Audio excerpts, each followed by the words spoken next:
Hello friends, welcome to our YouTube channel Technical Touch. तो आज एक वीडियो बनाने जा रहे हैं फ्रेंड एसएमडी के ऊपर। एसएमडी कैसे वर्क करता है, कैसे हम एसएमडी के साथ काम कर सकते हैं।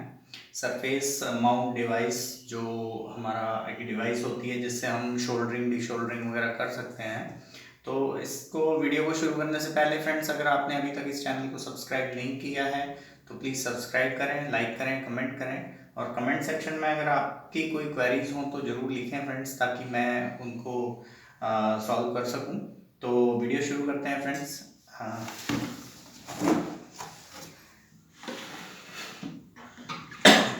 लेट्स सी, ये हमारा एसएमडी है फ्रेंड्स। इसको हम बोलते हैं सरफेस माउंट डिवाइस। इसमें आप देख रहे हैं फ्रेंड्स, बेसिकली इसका जो काम है ये होता है, हमारे जो इसके कंपोनेंट्स होते हैं बोर्ड में, जैसे कि ये मॉसफेट है, ये आईसी है। तो इस तरह के जो कंपोनेंट्स होते हैं इनको लगाने के लिए या निकालने के लिए हम इसका इस्तेमाल करते हैं। बिकॉज़ वैसे जो हमारी शोल्डरिंग होती थी, शोल्डरिंग आयरन से आप सभी जानते हैं हम करते हैं, लेकिन इस तरह की जो चिप्स होती हैं इसके लिए हमें इसकी ज़रूरत पड़ती है। तो इसको हम कैसे इस्तेमाल करते हैं, कितनी हमें हीट रखनी होती है, कितनी एयर फ्लो रखना होता है, वो सारा आज मैं आपको इस वीडियो में बताऊंगा। तो ये फ्रेंड, पहले हम इसको थोड़ा सा समझ लेते हैं। ये हमारा डिवाइस है फ्रेंड। इस पे आप देख रहे हैं दो नोज़ल हैं, एक पे एयर लिखा है और एक पे हीटर लिखा हुआ है। तो ये मैंने इसकी पावर ऑन कर दी है फ्रेंड। तो अभी ऑन ये हो गया है, लेकिन आप देख रहे हैं कि ना इसकी एयर ऑन हुई ना इसका हीटर ऑन हुआ, बिकॉज़ अभी ये बंद है। तो मैंने जैसे ही इसको उठाया तो इसका एयर और हीटर दोनों ऑन हो गए, बिकॉज़ ये जो मेरी एसएमडी है ये ऑटोमेटिक है। तो जब मैं इसको रखता हूँ, ये मैंने रखा है, तो आप देख रहे हैं कि हीटर ऑफ हो गया, एयर चल रही है। एयर इसलिए चल रही है कि थोड़ा सा हीटर ऑन हुआ था तो हमारी नोज़ल गर्म हो गई है, तो उसको ये ठंडा करेगा। जब हमारी नोज़ल ठंडी हो जाएगी तो ऑटोमेटिकली ये कट कर जाएगा। तो नॉर्मली सस्ती एसएमडी मार्केट में आती हैं जो अपने आप कट नहीं करती हैं। तो मैं सजेस्ट करूंगा आप उस तरह की एसएमडी कभी ना खरीदें। इस तरह की एसएमडी आप मार्केट से ले लीजिए, 2000 से 3000 के बीच में आपको अच्छी क्वालिटी की एसएमडी मिल जाएगी। तो यहाँ पे हम देखते हैं फ्रेंड्स कि सबसे पहले हम समझते हैं कि एयर का फ्लो। एयर फ्लो, जब भी आपने कोई कंपोनेंट, अगर तो छोटा कंपोनेंट आपने निकालना है तो आप हमेशा एयर का फ्लो 4 साढ़े 4 के बीच में रखिए फ्रेंड्स। वो इसलिए क्योंकि एयर का फ्लो अगर ज़्यादा होगा तो क्या होगा, जैसे आप कोई रजिस्टर निकाल रहे हैं तो वो इतना तेज़ फ्लो में क्या होगा, वो रेजिस्टेंस उड़ जाएगी, तो आपको फिर वो ढूंढने में दिक्कत होगी। और हीटर को आप अगर रजिस्टर वगैरह निकाल रहे हैं, रजिस्टर जैसा कि मैं आपको दिखा देता हूँ कि ये हमारे कंपोनेंट हैं, ये एमएलसी कैपेसिटर्स हैं, ये छोटे छोटे, और इसी में ये रजिस्टर्स वगैरह भी हैं। तो इनको हम निकालते हैं, इतने छोटे हैं फ्रेंड्स कि ये अगर एयर प्रेशर ज़्यादा होगा तो ये उड़ जाते हैं, तो फिर हमें दिक्कत होती है। इसलिए एयर का प्रेशर कम रखिए, 4 साढ़े 4 के बीच में रखिए। और जब आप बड़े और अपना जो हीटर है, हीटर को आप रखिए फ्रेंड 3 साढ़े 300 के बीच में।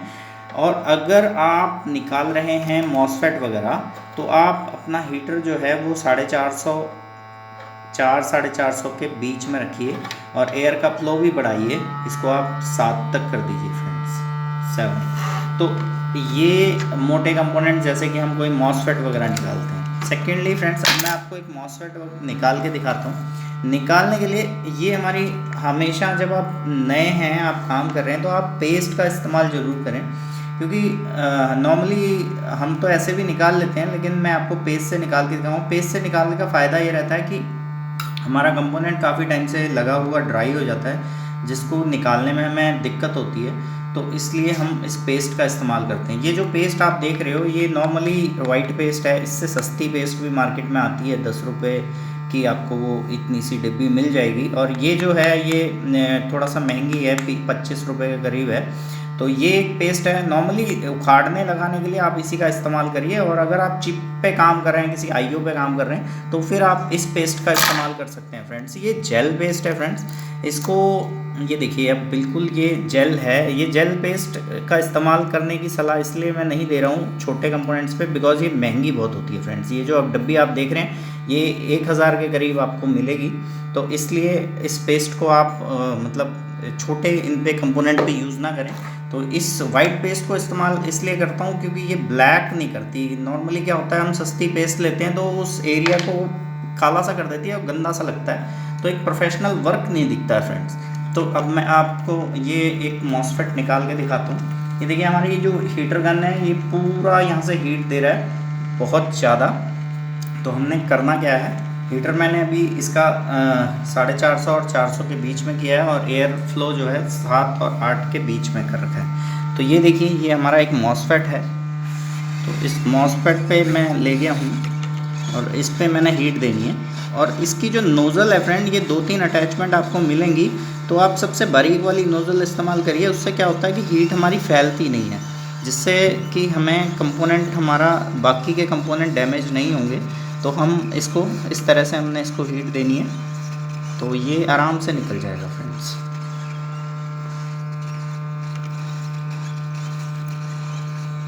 इसको हिलाते रहिए। अगर हम रेगुलर एक ही जगह पे हीट देते हैं, ये देखिए लक्कर से आप इसको इजीली उठा सकते हैं। तो अब आप मीटर से अपने कंपोनेंट को चेक कर लीजिए कि ये ठीक है या ख़राब है। तो अगर ये ठीक है तो आप दोबारा लगा दीजिए, अगर ख़राब है तो आप इसको रिप्लेस कर दीजिए। तो अब मैं इसको वापस लगा देता हूँ फ्रेंड। ये मैंने निकाल दिया है कंपोनेंट, आप देख रहे हैं ये यहाँ पे जगह साफ़ हो गई है। तो अब मैं इसको वापस यहीं पे लगाता हूँ। लगाने का भी वही मेथड है, आप इसको हीट दीजिए और इसको यहाँ पे रख दीजिए, इसको इस तरह से।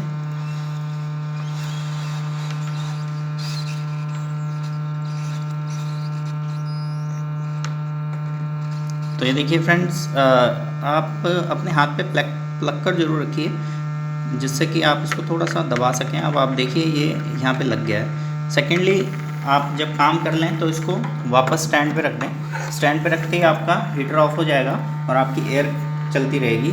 इससे क्या होगा कि आपकी नोज़ल ठंडी होती रहेगी, एयर चलती रहेगी। तो अब अगर आप ज़्यादा देर इसको चलाए रखते हैं, इसको 2 मिनट से ज़्यादा इस्तेमाल ना करें, क्योंकि अगर आप ऐसा करते हैं तो आपका हीटर डैमेज हो जाता है, ख़राब हो जाता है। वैसे हीटर मिल जाता है मार्केट में, आप नया डाल सकते हैं ला के, लेकिन आप कोशिश करें कि आप इसको 1-1.5 मिनट ही इस्तेमाल करें और उसके बाद इसको बंद कर दें। स्टैंड पे रखते हैं, स्टैंड पे रखते ही आपका ये ऑटोमेटिकली हीटर मोड ऑफ हो जाएगा और फिर ये वर्किंग में आ जाएगा। अब ऐसे ही मैंने जैसे आपको ये निकाल के दिखाया, तो आपको एक ये छोटा सा मॉसफेट और मैं आपको एक निकाल के दिखा देता हूँ फ्रेंड्स। ये देखिए कि मॉसफेट है IC टाइप, तो इसको हम निकाल देते हैं।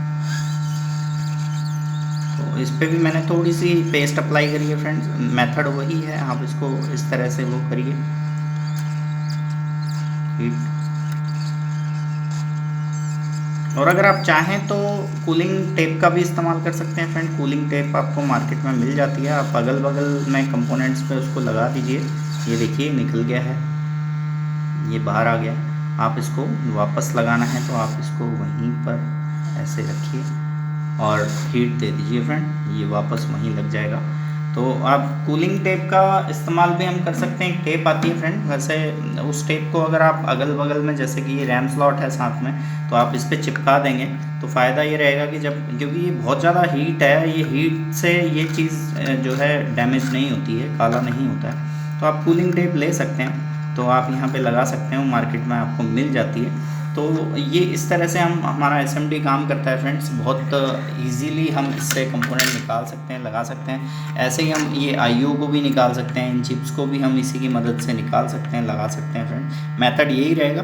तो वो जब आप धीरे धीरे काम करते हैं फ्रेंड, तो प्रोफेशनली आपको काम करने के लिए आपके पास SMD हो, आप रेगुलर कुछ बोर्ड आपको लाइए, उन पर प्रैक्टिस करिए, तो आप धीरे धीरे प्रोफेशनल हो जाते हैं। लेकिन स्टार्टिंग में आपको कुछ दिक्कत ज़रूर आएगी, लेकिन उसके बाद सब कुछ सही से काम करने लगते हैं। तो ये छोटी सी वीडियो मैंने SMD पे बनाई थी फ्रेंड्स। तो इसके लिए आप अपने कमेंट्स ज़रूर करिएगा कि वीडियो आपको कैसी लगी।